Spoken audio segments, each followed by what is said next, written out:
What is going on, everybody? Welcome back to the Devin Steinman YouTube channel. I know it's been a little bit of a while, guys, but I think it's time for me to make another video. So today it's going to be a little bit different. I decided that I would do just a quick Super Bowl prediction for the 2019 matchup between the Los Angeles Rams and the New England Patriots. Now, I have just finished watching both of the games, and I just have a set of notes here about each team and kind of like the final score and predictions, I think, of how the teams can either succeed or fail. So let's begin with the NFC conference matchup between the Rams and the Saints in New Orleans. Now, I am a Panthers fan, so it was quite exhilarating to see the Rams clobber the Saints in that overtime drive, so that was happy to see. But just some notes I took in general was that the key for the Patriots to actually win this game against the Rams is by taking advantage of Jared Goff's experience. There were times in the game where Jared Goff made some great throws and had a lot of awareness in the pocket, and then there were other times where he just kind of showed some signs of just new experience, that he's not the type of player who can audible or change hot routes in the middle of a play right before it snapped. So, and the way that the Rams can battle this one out is by keeping Jared Goff cool and collected and just making those quick throws. An issue that I saw is that stingy defense. Although right before the season even started, that defense was like the best defense in the league on paper, which is something I think we saw a couple of years ago, or at least in the 2017 season with the Tampa Bay Buccaneers. It looked great on paper, but there have been weaknesses in the linebacker core, especially with the departure of Al Ogletree and Marcus Peters not doing so great, and sometimes even allowing 100 completion percentage or passer rating in certain coverages when he's meant to cover a single receiver for an entire game.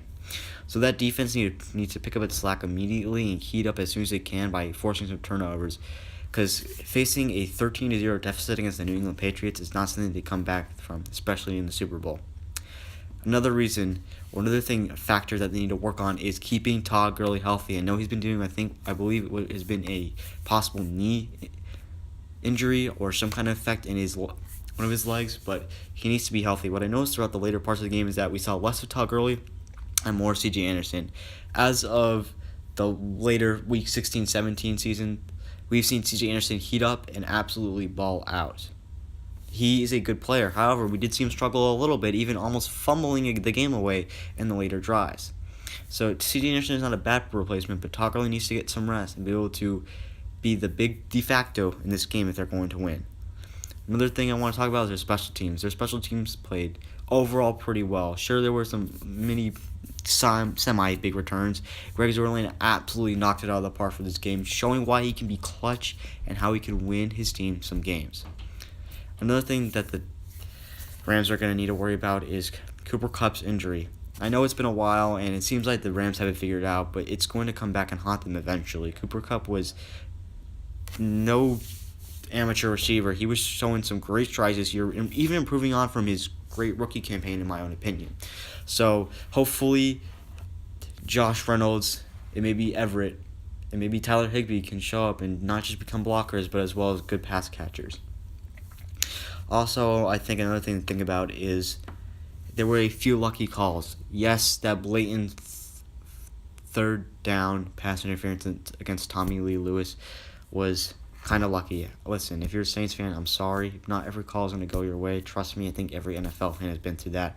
I know it's a blatant ripoff. I know it didn't look good, but I don't exactly think that was the selling point to why the Rams won. There were so many more opportunities where the Saints could have put the game away, but Sean Payton got cute with Taysom Hill and decided to just experiment, and that wasn't the appropriate game to do that. Finally, the coaching staff. Every team starts with a coaching staff. They're the ones who get the players, they scout the players, they draft, they pick up free agents, they train the players, they give them good techniques. This coaching staff, despite its somewhat lack of experience, especially in Sean McVay's case, with him only being about 29 or 30, needs to show up to this game prepared and also be able to face the mental and physical challenge the Patriots are going to lay on them. Bill Belichick, although he may be old, he is still keen and wise, and he knows exactly how to win games like this. So Sean McVay's coaching staff, and including, of course, Wade Phillips, they need to figure out what to do against this somewhat better Patriots team than from last year, if you ask my opinion. All right, now it's time to talk about the Patriots. So I think it's easy to see that despite Tom Brady's early schedules, so by throwing 2 picks in the game, had a pretty overall phenomenal game, especially when it came to the most important moments, especially in that final overtime drive. I know it's pretty much a guarantee the team who wins the coin toss in a overtime game is most likely going to score and win the game. It is still impressive to see and to know that Tom Brady is the only quarterback in playoff history to win 3 overtime games. I'm no Tom Brady fan, but it's hard to disregard the fact that he is time in and time out, year after year, proven why he is one of the best quarterbacks to ever play the game.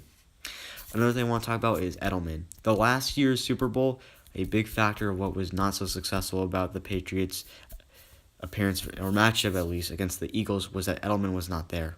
Edelman is back. He's made his presence known, especially in the 2 playoff games between the Chargers and the Eagles. I don't want to dismay the fact that Chris Hogan is not a good wide receiver, but Edelman is truly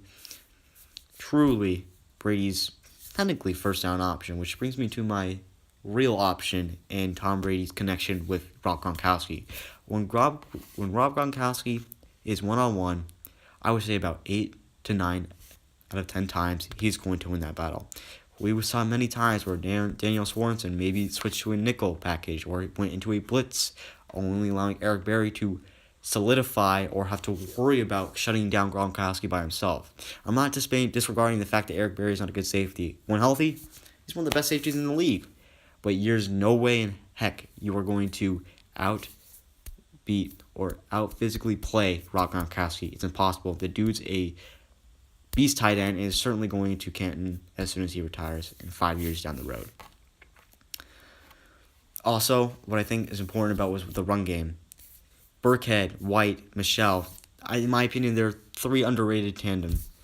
Burkhead was able to power through runs. Michelle and White both made some pretty nice catches. I'm not going to lie there. So I was a little bit surprised at how well Michelle handled the pressure, but I expect those 3 to do some big things. But I wouldn't be too surprised if that Rams front 7 of Aaron Donald and Ndamukong Suh can shut them down, because in my opinion, Aaron Donald is going to win Defensive Player of the Year, but you never exactly know. I think an important way to force Tom Brady to make some mistakes is to eliminate that somewhat elusive run game that they have going on. So if they can get that going, I think it's pretty easy to tell that they'll be able to take down the Patriots. But that brings me to the front 7 of the Patriots. They did a heck of a job of keeping Patrick Mahomes frustrated and panicky whenever he came outside the pocket. Sure, there were times where blitzing him or going to zero coverage did not work out the way they wanted to by him throwing those over-the-shoulder throws or across-the-field throws that might not have been in their favor. But overall, they tired out Patrick Mahomes, and he did make some silly mistakes. So good on that for the Patriots front 7, or at least the defense for that matter. But a thing they need to worry about is to not slip in the second half. I'm not entirely blaming this on Belichick, but there were some questionable ways that they were handling situations, such as that 4th and 1 with Rex Burkhead, which I find very confusing at this time. I don't understand why they had to run an inside run, which to me makes absolutely no sense, but I'm not going to judge. I'm just a Panthers fan, so there's not much I can really say. So Belichick might want to come up with some more creative play calling, and I will say this. Year after year, in these conference games or in these Super Bowls, the Patriots get lucky. They got some incredibly lucky calls. They got 2 Hogan catches, which I think it was a Hogan and Edelman, or one of those, that went both their ways. They had what I think is a horrendous pass interference call, almost as bad as that PI call. Excuse me, it was a roughing the passer against D Ford, I think so, and almost as bad as that blatant call of Tommy Lee Lewis. So I don't know how the NFL officiating will be, but I hope to see a better team to be able to make this game not so sloppy. So I do have some very high expectations, because to be frank, I've been extremely disappointed all season long, and it only destroys my passion and just the want to watch football, because it becomes very annoying. But I'm sorry. I want the Patriots to lose. I genuinely do. I just think that the Patriots are going to come out on top 33-21. I think that the Patriots are going to get some good offensive drives going. Jared Goff is going to panic. They're going to make somewhat of a comeback at the end of the game, but the lead that Bill Belichick and Tom Brady will have is going to be too much. So I think the end score is going to be 33-21, and I think the Super Bowl MVP is going to be Tom Brady. Anyway, that's just my predictions for Super Bowl 53. I hope you guys did enjoy this video. I know it's been a while. I'm going to try and upload a little bit more. But if you did enjoy this video, maybe leave a like. I would really appreciate it. Of course, I'm not going to make any of you do that. This is just a video you can watch. You can also dislike it. I do accept negative and positive criticism. So if you want to hate on me for being Patriot bandwagon, even though I'm not, that's fine too. I just see it in a logical sense that the experience is going to outweigh the inexperience. But hey, I want the Rams to prove me wrong. And if you disagree with me, let me know down below why you think the Rams are going to win, or why you actually think the Patriots are going to win. I want to hear some feedback from you guys too. So maybe if you guys want to subscribe as well, that would be great. But I'm not going to say anything else. I'm not going to force anything. But I hope you guys enjoy the rest of your day, and I will see you all later.